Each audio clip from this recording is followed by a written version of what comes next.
En vísperas de Navidad, cuando la nieve cubre la ciudad, 3 vagabundos se encontraban reunidos para juntos encontrar un nuevo desvío. Ellos eran Jin, Miyuki y un travesti que se hacía llamar Hana. Mientras buscaban un regalo de Navidad entre la basura, escucharon el sonido de unos llantos que provenía del montón de desechos y tras seguir el sonido se encontraron con una pequeña bebé que había sido abandonada. Jin quería entregarla con la policía para evitar lidiar con ella, pero Hana se encariña con la pequeña creyendo que era un regalo que Dios le dio por Navidad, ya que ella soñaba mucho con algún día ser madre y por obvias razones nunca logró serlo, así que decide quedársela temporalmente mientras la noche pasaba.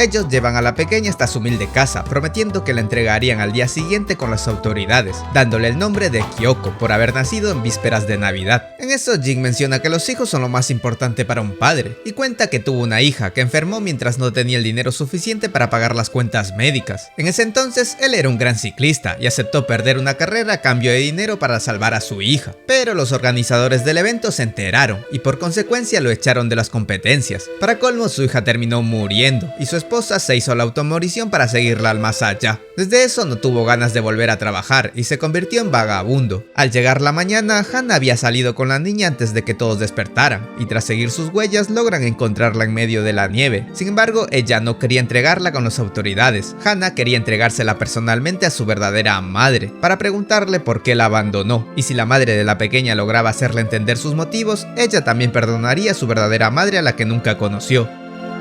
Los vagabundos comienzan su búsqueda, utilizando las pistas que venían junto al cesto de la pequeña, como una llave que abrió un casillero a una estación, fotografías de los padres y tarjetas de lugares en los que habían estado. Y para llegar a esos destinos se subieron a un tren donde los rechazan por su apariencia de clase baja. Y más por una fuerte nevada, el tren se detiene. Y Miyuki logra observar que su padre se encontraba en la otra ventanilla, con la intención de llevársela consigo. Pero ella decide abandonar el tren junto a los vagabundos, ya que ella huía de casa por una pelea familiar. Y tras seguir el largo camino a pie, se encontraron con un hombre que estaba a punto de morir aplastado por su auto, debido a que una señora empujó el vehículo mientras trataba de repararlo. Y como ellos le ayudaron a salirse del apuro salvándole su vida, el tipo les da una tarjeta para que le llamaran por cualquier favor, pues este resulta ser un líder mafioso. Hana aprovecha para preguntarle sobre un lugar en el que los padres de la pequeña una vez se encontraron, pero el mafioso los lleva hasta ese club, ya que el dueño de este era su yerno, quien estaba a punto de casarse con su hija. Y en la boda, el novio les dice que la madre de la bebé era un antiguo miembro de su club y se hacía llamar Sachiko. Este les da información y la dirección de aquella mina, pero de la nada la celebración es interrumpida por un criminal latinoamericano vestido de mesera, quien dispara al padre de la novia y secuestra a Miyuki y al bebé llevándoselas hasta su casa. Como los latinos no parecían ser unas malas personas, Miyuki se hace amiga de la esposa del criminal, quien se ofrece a amamantar al bebé y le cuenta que ella escapaba de casa porque tiempo atrás apuñaló a su padre porque creía que él era responsable de la desaparición de su gatito llamado Ángel, por lo que ahora está arrepentida. Mientras tanto, Gin se queda en el camino porque no quería seguir buscando a Miyuki y a la pequeña, porque creía que ella era caso perdido. Pero Hana no se da por vencida, toma un taxi para encontrarlas, pero al poco tiempo, Gin empieza a sentirse mal por haberlos abandonado y se pone a vagar por las calles hasta que se encuentra con un anciano moribundo quien le pide que le cumpla su último deseo, el cual era morir tranquilamente bajo los efectos del alcohol.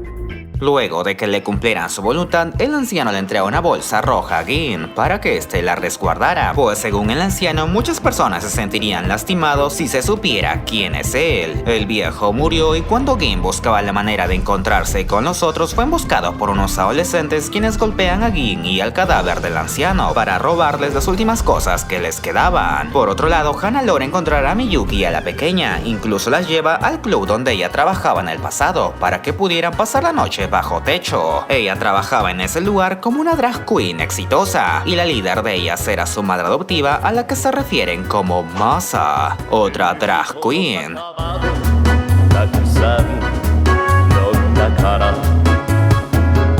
Una noche en la que daba sus conciertos se peleó con un cliente grosero que se la pasaba ofendiéndola. Fue por la venganza que ella abandonó ese lugar sin atreverse a volver de nuevo, y tras la muerte de su novio Ken se quedó desamparada y sin hogar. Gracias a esto conoció a Gin y a Miyuki y comenzaron a vivir en Tokio como unas personas sin hogar. Pero bueno, en ese club se encontraron con Jin, quien fue encontrado por otra drag queen que lo llevó hasta ese lugar para cuidar de él. Al día siguiente salen a buscar la casa de Sachiko, teniendo como referencia el paisaje que aparece en una foto que hallaron entre las pistas. Encuentran la casa está destruida y son informados por unas vecinas que Sachiko y su esposo llevaban un matrimonio infeliz y que su casa fue embargada hace un tiempo. Para descansar se quedaron en una tienda para luego seguir buscando a la madre de la pequeña, pero pronto fueron echados por el dueño, pues este no quería que su presencia les espantara a los clientes. Mientras peleaban con un hombre ebrio, casi eran arrollados por una ambulancia sin frenos que impacta en la tienda. De la nada Hana cae desplomada debido a su falta de alimentación y estilo de vida agotador por las calles, por lo que es llevada al médico para que pudieran tratarla. En el hospital, Jin se encontró con su hija también llamada Kyoko, quien ahora es enfermera, pues resulta que su hija nunca murió y la historia que contó al comienzo era falsa. En realidad él solo poseía y dirigía una tienda de bicicletas, sin embargo un día se volvió adicto a las apuestas y el alcohol, y cuando se salió de control sus deudas aumentaron. Como resultado, escapó de su casa volviéndose un vagabundo. F por Jin, manos, F por Jin. En el hospital su hija le confiesa que nadie le guarda rencor y que lo estuvieron buscando por todos lados. De la misma forma le comentó que pronto se casaría con el doctor que atendió a Hana, invitándole a la boda y dándole su nueva dirección para que siempre esté cerca de ella. Ah, manitos, qué bonito, manos, qué bonito. Hana se enoja con Jin porque les había mentido para que no lo juzgaran y se marcha junto a Miyuki y la pequeña, pero solo lo hacía para que Jin los olvidara y se reuniera de nuevo con su familia mientras que ellos seguían buscando a la madre de la niña. Manos, las decisiones difíciles requieren voluntades fuertes. Al pasar por un puente, se encontraron con una chica que estaba por acabar con su vida, pero ellos la detienen y se dan cuenta que ella era Sachiko, la supuesta madre de la niña. Se encontraron con ella por haber abandonado a su hija, pero Sachiko insiste que su esposo se deshizo de la bebé sin su consentimiento. Sin reprocharle más a la madre, le entregan a la pequeña. Sin embargo, Gin se encuentra con el esposo de Sachiko, quien revela que le dejó abandonada a la bebé para que alguien la encontrara y la llevara con sus verdaderos padres. Pues resulta que Sachiko se robó a la pequeña del hospital y se los hacía pasar por su madre al caer en la locura. Gin rápidamente se pone a buscar a los demás para advertirles que Sachiko es una impostora, por lo que rápidamente se ponen a seguirla para recuperar a la niña y llevarla con las autoridades. Bueno, Miyuki logra hacerle alto en el tejado de un edificio y le suplica que le devolviera a la pequeña. Sachiko le revela que su pequeña murió y al ver a varios recién nacidos en el hospital decidió tomar uno para cuidarlo como si fuera su madre. No obstante, Sachiko estaba dispuesta a saltar del edificio junto a la bebé y aunque su esposo trata de hacerla entrar en razón, ella se lanza. Pero Miyuki logra atraparla antes de caer. En este pequeño lapso de tiempo, Jin y Hana llegan a ayudarle, pero la pequeña se resbala accidentalmente, por lo que Hana se lanza con valentía para defenderla. Y milagrosamente, un fuerte viento amortigua su caída mientras se sujetaba de un banderín, quedando completamente ilesos. Bueno, ellos logran entregar a la pequeña a las autoridades y se quedan en el hospital para recuperarse. Se revela que la bolsa que le dieron a Jin estaba llena de boletos de lotería. Los padres de la bebé quieren agradecerle a los vagabundos por cuidar a su hija, convirtiéndolos en los padrinos de Tokio. Y Miyuki volvió a reencontrarse con su padre, haciendo las paces. Santa Claus no volvió otra vez.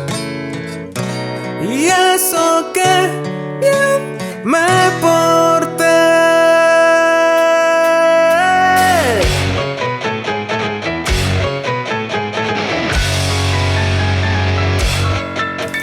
En Navidad no me trajo nada. Llorando se lo dije a mi mamá y me dijo: madura de una buena vez. Desde la última vez ya no regresará más.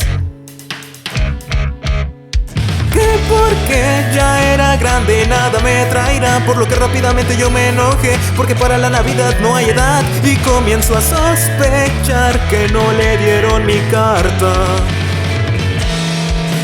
Desde hoy, si no no me trajo nada, no debe existir. Ya no creeré en Santa nunca jamás. Ya no más cartas voy a enviarle, ni galletas prepararle. Uno de sus reinos secuestraré, quizás si venga aunque solo una vez. Y espero que los reyes magos no me defrauden o no saben lo que pasará. Sopa de camellos voy a darle, el abrigo de renos daré a la tía Rosa. Perdóname tía, su estatua de Santa robaré, para que Santa crea que es su hermano gemelo.